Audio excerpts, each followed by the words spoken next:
শুভ সন্ধ্যা বন্ধুরা, আজ হলো 14ই মে, 30 বৈশাখ বুধবার। আজকের সন্ধ্যার বিশেষ বিশেষ খবরগুলি হলো: বদরপুর শ্রীগৌরীতে কলেজে যাওয়ার পথে মর্মান্তিক মৃত্যু এক কলেজ ছাত্রীর।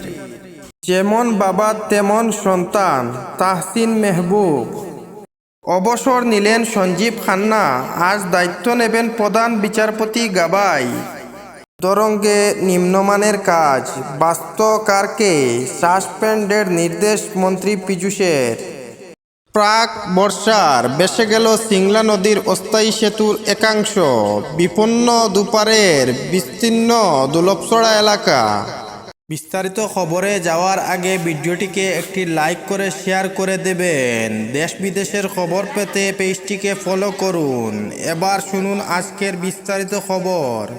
আজ বদরপুর শ্রীগৌরীতে কলেজে যাওয়ার পথে বাজ পড়ে মর্মান্তিক মৃত্যু খায়রুন্নেসা উইমেন্স কলেজের এক ছাত্রীর। ছাত্রীর নাম জাহিদা বেগম। ছাত্রীর বাড়ি হাসানপুর গ্রামে।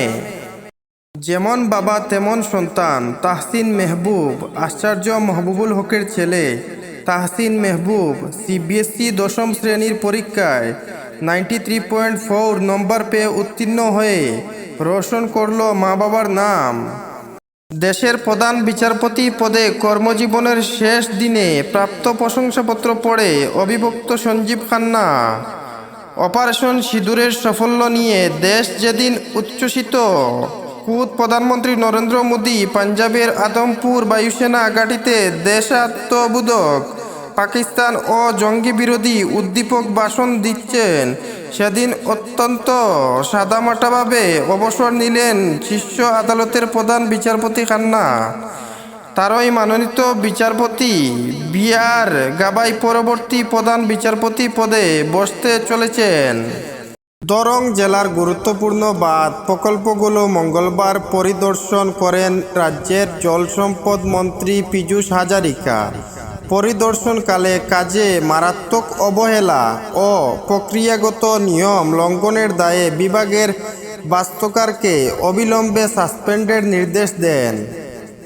প্রাক বর্ষার তুড়ে ভেসে গেল দুলভছড়া সিংলা নদীর উপর নির্মিত প্রকল্প সেতুর মধ্যভাগ। দুলভছড়া স্থিত সিংলা নদীর আরসিসি সেতু মেরামতের জন্য 7 মাস আগে যানবাহন চলাচল নিষিদ্ধ করে বোর্ড স্টেটে দিয়েছিল পূর্ত বিভাগ। কিন্তু মেরামতের নামে 7 মাস আগে সেতুটি বন্ধ করা হলেও কাজ শুরু হয় 6 মাস পর।